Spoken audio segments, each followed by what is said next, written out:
تو یہ حضرت ابوبکر صدیق کی شان ہے کہ مردوں میں سب سے پہلے انہوں نے اسلام قبول کیا ہے، مردوں میں سب سے پہلے انہوں نے قبول اسلام کا شرف پایا، اور اس شان سے کہ سرکار فرماتے ہیں میں نے جس کو بھی دعوت دی اس نے کچھ پسو پیش کیا۔ ظاہر ہے باپ دادے کا دین چھوڑنا جو اس وقت رائج تھا، جو کلچر تھا بت پرستی کا، اس کو چھوڑ کر نئے دین میں داخل ہو، ان کا جی غور تو کرنے دیں۔ فرمایا ابو بکر وہ ہے جیسے ہی میں نے دعوت دی وہ پہلے ہی فوراً ہی کلمہ پڑھ لیا، اور اس کے بعد کہا کہ یا رسول اللہ، ہر نبی کا کوئی معجزہ ہوتا ہے، ذرا تسلی کے لیے دل کی مضبوطی کے لیے کوئی معجزہ بھی فرما دیں۔ تو اس سے پہلے آپ نے ایک سفر کیا تھا شام کا، وہاں ایک راہب کے پاس رہے، تو راہب نے ان کو کہا تھا کہ میں نے تمہیں دیکھ کے یہ اندازہ کر لیا ہے کہ تم جو ہے وہ جو نبی آخر الزماں ہیں ان پر سب سے پہلے ایمان لاؤ گے، زندگی میں تم ان کے مشیر اور وزیر ہوگے، اور ان کے پردہ فرمانے کے بعد تم ان کے خلیفہ ہوگے۔ تو یہ تمہاری نشانیاں ہیں، یہ تمہارے ہاتھ پر جو تل ہے اس کا بھی ذکر ہماری کتابوں میں موجود ہے۔ تو حضور نے فرمایا ابو بکر اتنی نشانیوں سے شام میں گزر کے آئے، اور بھی کسی نشانی کی ضرورت ہے؟ آپ جان گئے کہ جس نبی کو مکے میں بیٹھ کر شام میں پیش آنے والا واقعہ پتہ ہے وہ اللہ کا سچا نبی ہے، کہ اللہ کا جو نبی ہوتا ہے اللہ تعالیٰ اس کو علم غیب عطا فرماتا ہے۔ تو اس پر سورۃ الزمر کی آیت نمبر 33 آیت نمبر 33 نازل ہوئی اس پر کہ آپ نے سب سے پہلے اسلام قبول کیا، تو اللہ پاک نے ارشاد فرمایا وَالَّذِي جَاءَ بِالصِّدْقِ وَصَدَّقَ بِهِ أُولَئِكَ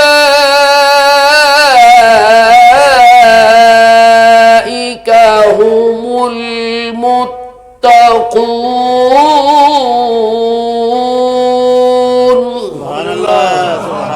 اور وہ جو سچ لے کر تشریف لائے اور جس نے اس سچ کی تصدیق کی، یہی وہ لوگ ہیں جو پرہیزگار ہیں۔ سچ لانے والا کون ہے، تصدیق کرنے والا کون ہے، یہ میرے الفاظ نہیں ہے، حضرت علی المرتضیٰ فرماتے ہیں والذی جاء بالحق محمد وصدق به ابو بکر الصدیق رضی اللہ عنہ، جو سچ لے کے تشریف لائے وہ محمد مصطفیٰ صلی اللہ علیہ وسلم ہیں، اور جنہوں نے اس سچ کی تصدیق کی وہ ابو بکر صدیق اکبر رضی اللہ تعالیٰ عنہ ہیں۔ یہ شان ہے حضرت سیدنا صدیق اکبر رضی اللہ عنہ کی کہ سب سے پہلے انہوں نے اسلام قبول کیا، پھر گھر میں نہیں بیٹھ کے چھپ کے کہ لوگ مجھے ماریں گے پیٹیں گے میں نے نیا دین قبول کر لیا، بلکہ اپنے دوستوں کو دعوت دینا شروع کر دی۔ آپ کے بزنس مین تھے تو آپ کے بڑے تعلقات تھے، بڑی پی آر تھی، تو آپ نے دعوت دینا شروع کی۔ تو آپ حیران ہوں گے وہ عشرہ مبشرہ کسے کہتے ہیں؟ وہ 10 صحابی جن کو حضور صلی اللہ علیہ وسلم نے ایٹ اے ٹائم، ویسے تو ہر صحابی جنتی ہے لیکن ان کو بیک وقت جنت کی خوشخبری دی، وہ 10 صحابی ہیں، تو ان میں سے 6 جو صحابی ہیں وہ حضرت ابوبکر صدیق کی دعوت پہ مسلمان ہوئے۔ اب آپ کہیں گے کہ اس کا کیا فائدہ ہوگا؟ اس کا فائدہ یہ ہوگا، فرمایا کہ جو کسی کو مسلمان کرے تو جتنا وہ نیکیاں کرے گا اس کا ثواب اس نو مسلم کو تو ملے گا، لیکن جس نے کلمہ پڑھایا تھا اس کو بھی ملے گا۔ اب ان میں آپ اور کوئی نام یاد نہ رہے تو ایک نام تو یاد رہنا چاہیے حضرت عثمان کا، کہ ان کو بھی حضرت ابوبکر صدیق نے دعوت دی اسلام کی، اور یہ اسے قبول کرتے ہوئے دائرہ اسلام میں داخل ہوئے، شرف صحابیت بھی پا گئے، اور ان کی نیکیاں اگر آپ شمار کر لیں جی تو حضرت ابوبکر صدیق کی نیکیوں کا میٹر کہاں پر پہنچے گا۔ لیکن بہرحال حضرت ابوبکر صدیق اکبر رضی اللہ تعالیٰ عنہ آپ اتنے پکے مسلمان، اتنے سچے عاشق رسول کہ ایک دن والد نے بٹھا کے سمجھا رہے تھے کہ باپ دادے کے دین تم نے چھوڑ دیے۔ ابو قحافہ یہ والد ہیں آپ کے، تو یہ بھی آگے چلنے سے پہلے بتا دوں کہ تاریخ عالم میں، ہسٹری آف دی ورلڈ میں یہ شرف کسی کو نصیب نہیں ہوئی جس کی 4 پشتیں صحابیت کی شرف سے مشرف ہیں۔ آپ کے والد صحابی، آپ خود صحابی، آپ کے بیٹے عبد الرحمن صحابی، ان کے بیٹے ابو عتیق صحابی، اس طرح سے 4 پشتیں جسے پنجابی میں پیڑھیاں کہتے ہیں وہ صحابیت کے شرف سے مشرف ہیں۔ یہ اعزاز ابوبکر صدیق کو حاصل ہوا، اور ہسٹری آف دی ورلڈ میں یہ اعزاز کسی کو نصیب نہیں، لیکن یہ اس دور کی بات ہے کہ ابو قحافہ بھی مسلمان نہیں ہوئے تھے تو بیٹے کو سمجھا رہے تھے، تو آپ چپ کر کے سنتے رہے، لیکن اثناء گفتگو انہوں نے کچھ نامناسب الفاظ نبی کریم صلی اللہ علیہ وسلم کے بارے میں بولے، تو آپ نے کھینچ کر تھپڑ مارا اپنے والد کو۔ انہوں نے جا کر کے نبی پاک صلی اللہ علیہ وسلم کو شکایت لگائی کہ آج آپ کے مرید نے میرے ساتھ یہ سلوک کیا۔ حضور نے فرمایا ابو بکر سوچنا تو تمہارے والد تھے، آگے سے ابو بکر صدیق اکبر کیا جواب دیتے ہیں؟ عرض کی یا رسول اللہ اس وقت تو میں نے تھپڑ مارا ہے، لیکن خدا کی قسم اگر میرے ہاتھ میں تلوار ہوتی تو میں نے گردن اڑا دینی تھی کہ ان کو آپ کے خلاف بات کرنے کی ہمت کیسے ہوئی. ہاں جی. تو اس جذبہ محبت پر تائید میں اللہ کی طرف سے قرآنی آیت نازل ہوئی جو کہ سورۃ مجادلہ ہے، 28واں پارہ ہے اور آیت نمبر ہے 22. اس میں اللہ پاک ارشاد فرماتا ہے لا تجد قوما یؤمنون باللہ والیوم الآخر یوادون من حاد اللہ ورسولہ. تو نہیں پائے گا جو اللہ پر اور یوم آخرت پر ایمان رکھتے ہیں کہ دوستی کریں ان سے جو اللہ اور اس کے رسول کے دشمن ہیں.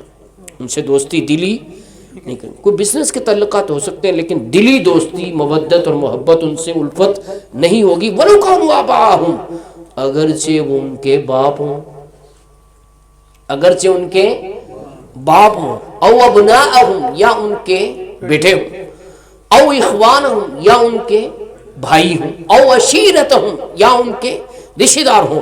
اولئک کتب فی قلوبہم الایمان وَأَيَّدَهُمْ بِرُوحٍ مِّنْهُ، یہی وہ لوگ ہیں جن کے دلوں میں اللہ نے ایمان کو نقش کر دیا ہے اور اپنی طرف کے روح سے ان کی مدد فرمائی ہے. اولئک حزب يدخلهم جنات تجری من تحتها الانہار خالدین فیہا، اللہ ان کو ایسے باغوں میں داخل کرے گا، ایسی جنتوں میں جن کے نیچے نہریں رواں ہیں، خالدین فیہا، وہ اس میں ہمیشہ رہیں گے. رضی اللہ عنہم ورضوا عنہ، اللہ ان سے راضی ہو گیا، وہ اللہ سے راضی ہو گئے.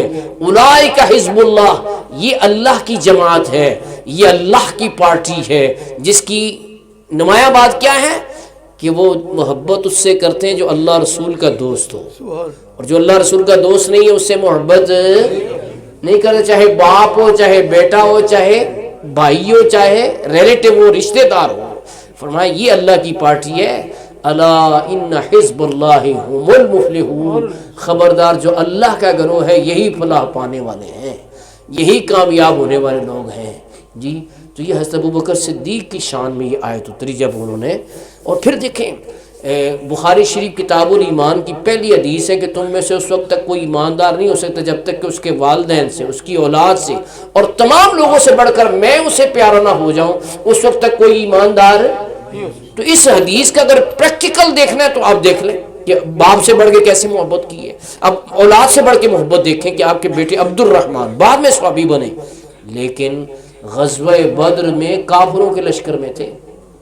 جب مسلمان ہو گئے اپنے والد صاحب سے کہتے ہیں ابا جان آپ کو وہ یاد ہوگا جب آپ اسلامی لشکر میں تھے، میں کفار کے لشکر میں تھا، تلوار چلا رہا تھا، آپ میری تلوار کے وار کے نیچے آ گئے، چاہتا تو آپ کی گردن اڑا دیتا لیکن یہ سوچ کر چھوڑ دیا کہ آپ میرے والد ہیں، اس وجہ سے میں نے آپ کو چھوڑ دیا.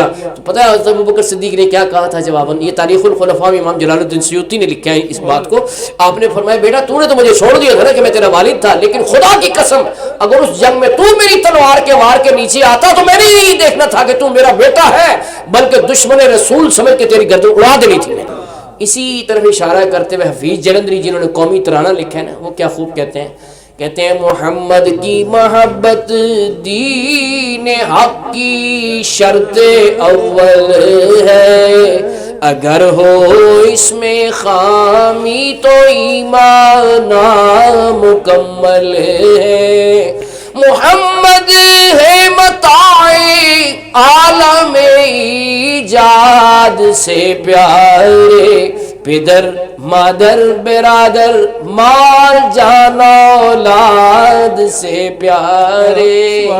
ابھی جلندی کی ذرا قادر الکلامی دیکھیں کہ حدیث میں جن رشتوں ناتوں کا ذکر ہے کیسے انہوں نے اپنے کلام میں اس کو پرو دیا کہ پدر مادر برادر مال جان اولاد سے پیارے.